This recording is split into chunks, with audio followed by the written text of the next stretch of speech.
The biggest SummerSlam ever was at times a controversial event, but what matches were absolutely awesome and what completely stunk up the joint? Find out right now as we are going to rank the SummerSlam 2025 matches from worst to best. If you love wrestling just as much as us Aussies, please make sure you hit that subscribe button and let us know down in the comments below which ones we got wrong and what we got right. But let's jump straight into it. And at number 12, we are putting Solo Sikoa versus Jacob Fatu. This was absolutely terrible. So for the majority of this match, it seemed like that Solo Sikoa was the one to be made to look really strong, whereas Jacob Fatu kind of had to fight from underneath, which is just the wrong way around. And then once the MFTs came out, the match really fell apart, and the ending was kind of fitting for that group, in that Talatonga went to slam the door on Jacob Fatu's head, and I think he got just about as much of Solo Sikoa's head as he did Jacob, and Solo was clearly quite stunned from this, and then he just fell out for the win. The whole match was basically set up for one spot, with Jacob Fatu going for a moonsault off the top of the cage. After the match was over, onto McIntyre and Tonga Loa. So this just didn't work at all. One of the worst steel cage matches I've ever seen. At number 11, it is Sami Zayn versus Karrion Kross, and unfortunately, this does not come as a surprise. These two didn't have the greatest chemistry in their first two matches, and they didn't do anything too exciting. Sami did try to pick up the pace quite a fair bit, but he just kept getting brought down by the way that Karrion Kross wrestles. In fact, the structure of the match was almost entirely identical to the one that they had in Night of Champions. But then of course at the end, Karrion Kross goes to use their pipe, Sami stops him from doing so, and then Scarlett tells Sami to use it while the referee's back was turned. Sami Zayn is not going to do that. He's going to win his matches the right way these days, and he threw the pipe down and then just beat Karrion Kross clean. By the looks of things, he and Scarlett may have had their contracts run out and they could just about be out of the company. Let us know in the comments what you think will happen for Karrion Kross going forward. And at number 10, we have Drew McIntyre and Logan Paul beating Jelly Roll and Randy Orton. So there's a couple of reasons why we are putting this so low. I don't know who Jelly Roll really is. I'm from Australia, obviously, that's what our channel is. I don't know who this guy, his music hasn't really penetrated down under yet. And by the structure of this match, with Jelly Roll getting beaten down so heavily at the start, it was all set up for Logan Paul to do his usual spot of a big frog splash through the table, which he has done several times now. They always look so impressive, don't get me wrong, but it's happening almost every single match, and the entire match is basically building up to this one spot.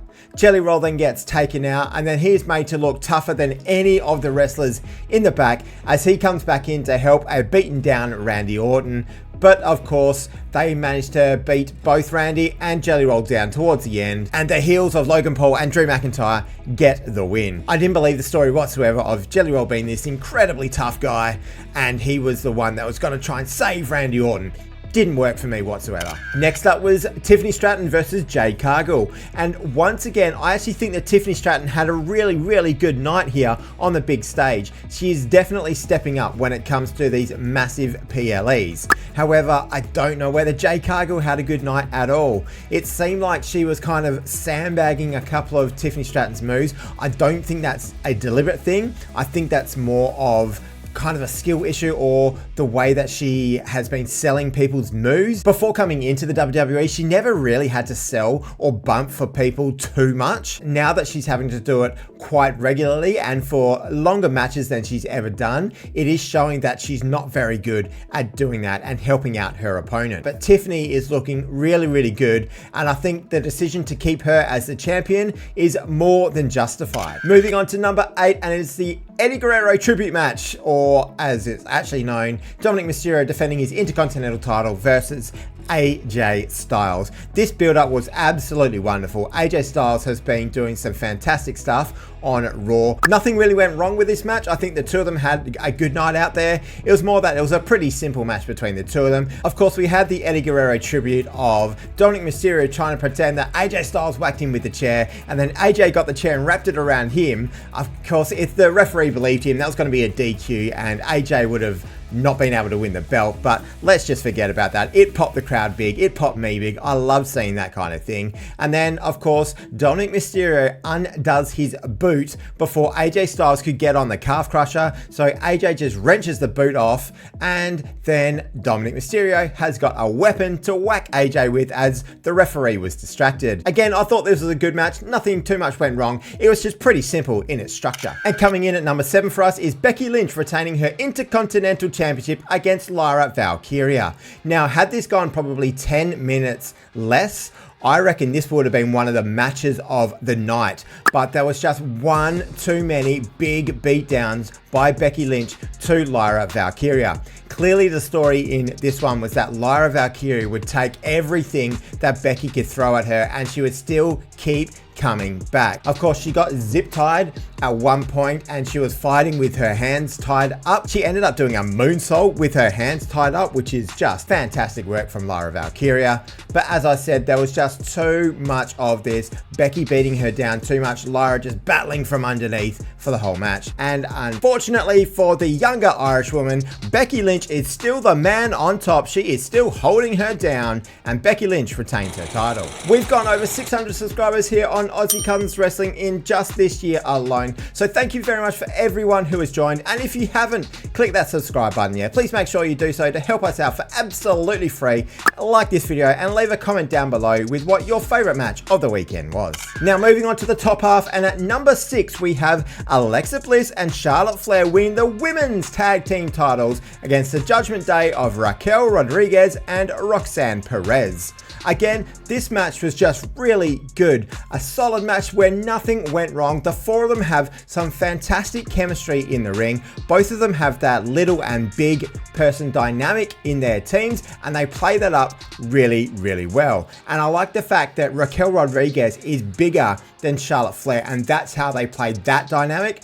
But then also Alexa Bliss is just a little bit bigger and more experienced than Roxanne Perez, and that's how that dynamic played out as well. Again, another really clever finish in this one where Alexa Bliss accidentally punched Charlotte Flair, which then led to Roxanne Perez eventually hitting the pop rocks onto Charlotte, but Alexa broke up the pin.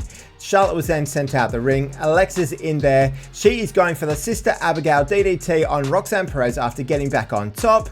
Charlotte Flair comes in, and the way they shot this looks like that Charlotte is just going to deck Alexa for punching her earlier. She doesn't do that. She boots Raquel Rodriguez out the way. Alexa gets the DDT, and the Allies of Convenience win. And I really enjoyed the fact that they did not do a split up angle with these two, because they've been a lot of fun and they get some fantastic reactions from the crowd. The 5th best match of the weekend on our list is Roman Reigns and Jey Uso defeating Bron Breakker and Bronson Reed, the two Bronnies of Seth Rollins' new group, The Vision. This was a great way to start SummerSlam. It was high impact, high action. Bron Breakker really kept the pace up throughout the entire match, and our Aussie here, Bronson Reed, I reckon he probably had just about his best night in the WWE, definitely on a PLE. I know he had the War Games match where unfortunately he broke his ankle in that match, so I think for sure that this is Bronson Reed's best night in the WWE, maybe right up there with the 6 tsunamis that he laid down on Seth Rollins last year. What I love about this match is that all of them got to do their dives, and we know Bron Breakker is a freak athlete, but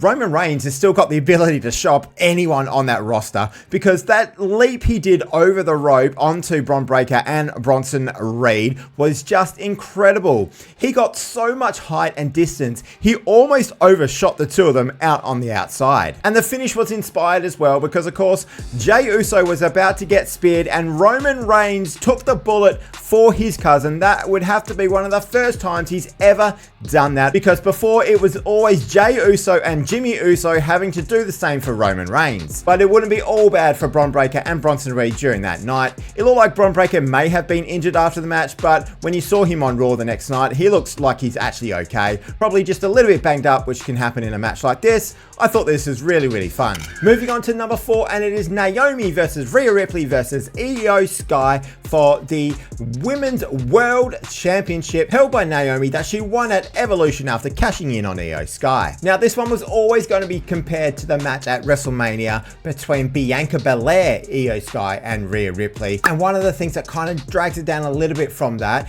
and it's not her fault at all, is the fact that Naomi was in there, but she's in there as a heel, whereas Bianca Belair was actually a face, obviously, going into WrestleMania. Bianca Belair can really pick up the pace and has blistering speed with everything she does, so it just kept that frenetic action going at WrestleMania, whereas this one, because of Naomi's character and the way that she has to play that, being a heel, she had to slow it down when she was the one in the ring isolating either Io Sky or Rhea Ripley. I do love the fact that they had a bit of a callback to WrestleMania, but it was done way differently in the end. So, of course, Naomi has got Rhea Ripley pinned, but then Io Sky comes off the top rope for the over the moonsault onto Naomi, but Rhea had actually kicked out. So Naomi gets out the way and Io just lands straight onto Rhea Ripley. So that was completely different by the end of that sequence to what that spot was at WrestleMania. Moving on to number 3, and again, if this was 10 minutes less, this probably would have been just about number 1 for me. We're gonna include the cash-in at the end, and it is Gunther versus CM Punk, and of course, CM Punk wins. He is a world champion back in WWE for the first time in 12 years for just over 5 minutes. Of course, Gunther was on top for a lot of this match. Whenever CM Punk would get into it, Gunther would chop him, or he would drop kick him, or he would just pick him up and slam him down to get back on top.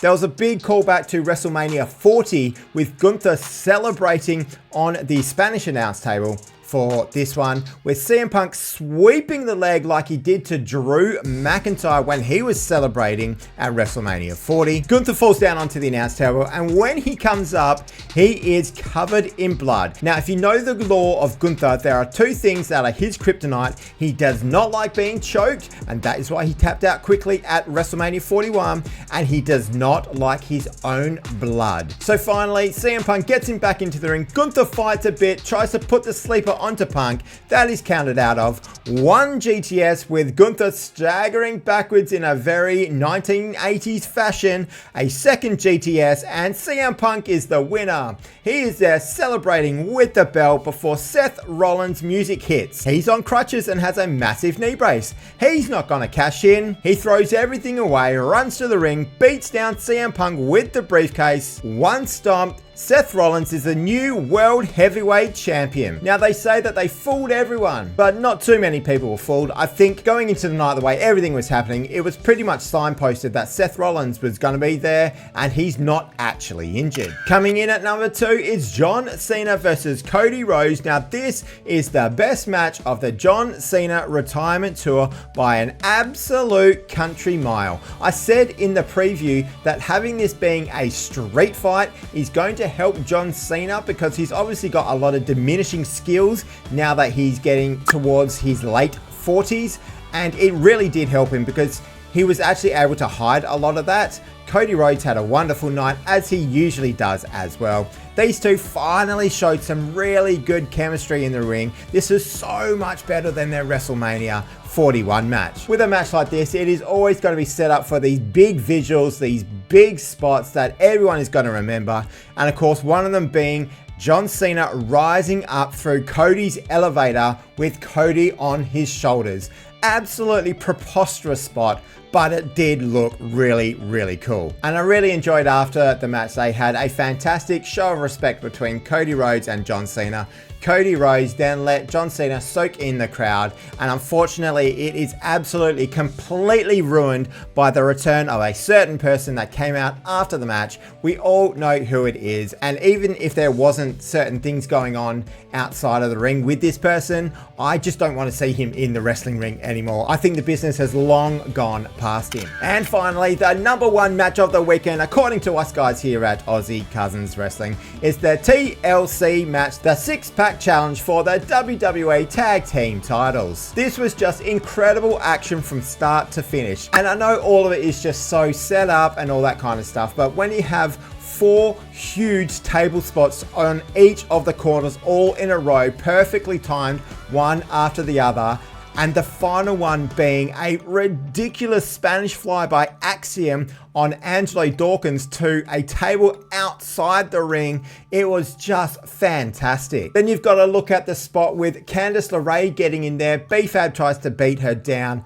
and then Candice LeRae is on a ladder. I think it's Tommaso Ciampa got knocked back. That knocks into Johnny Gargano, who essentially pushes his own wife off a ladder onto a ladder bridge on the outside, and she did not take this fall well at all. Unfortunately for her, she was just caught up in a horrible angle. Thankfully, it looks like she is more than fine on the outside, and in fact Johnny Gargano is probably even worse for wear than she is. But then Johnny Gargano, being absolute patter these days, he goes out there, gives her a little thumbs up. You're right, yep, cool, I've got a match to win, I'm heading back in the ring, thanks. That's your own wife there, Johnny Gargano, and you're more worried about getting some tag team titles. And then you have Tommaso Ciampa hanging onto the belt with all that ridiculous core strength that he has. Nathan Fraser is the one to go up to the ladder to try and spear him off, and somehow Ciampa pulls himself up upside down and is hanging so far above the ring upside down, while Nathan Fraser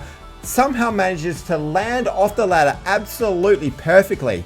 Ciampa is a beast. I love what he and Johnny Gargano are doing these days as heels. To me, unfortunately, the result is probably the only thing that holds this one back from being an absolute true classic. I don't think the White Six should be the ones that are holding the tag team belts at this point in time. I know they are doing okay work. Joe Gacy is fantastic, but for me, this should have been a Fraxium or a Rey Fenix and Andrade, or the Street Profits getting their titles back. And here at Aussie Cousins Wrestling, we have the world famous Wrestling Predictions League between myself and Mikey Spence.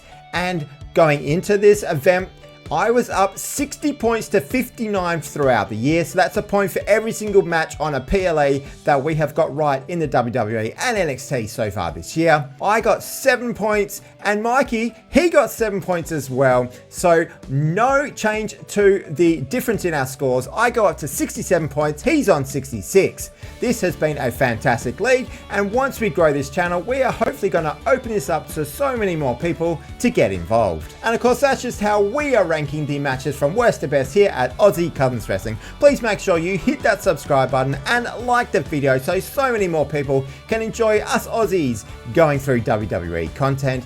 Because you've been so wonderful, I'm going to chuck up another video on screen now that is ranking the match builds going into SummerSlam for this year.